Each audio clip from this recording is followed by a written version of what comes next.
how to transfer Notcoin from Ton wallet to Binance. So if you want to transfer Notcoin from Ton wallet to your Binance, then what you need to do is first you just need to simply open up your Binance application. Once you open up your Binance, now you just need to simply go with the wallet option. Go with your wallet, and under your wallet you will have an option of deposit. Simply tap on deposit. And once you tap on deposit, now here you just need to simply go with the search, and under search you need to search for Ton wallet.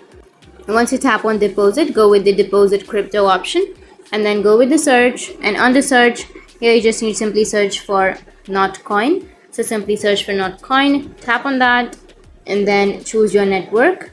And here you just need to simply copy your QR code. Like if you verified your account, then you will get the QR code and the deposit address and everything, right? So you just need to simply copy the deposit address, and once you've copied, you can go back and open up your Ton wallet.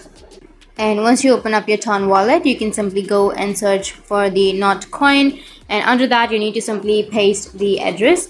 And once you've pasted, you can enter the amount and everything, and in this way you'll be able to transfer your Notcoin from Ton wallet to your Binance. So that's it, and if you have any questions, feel free to comment below. Thanks for watching.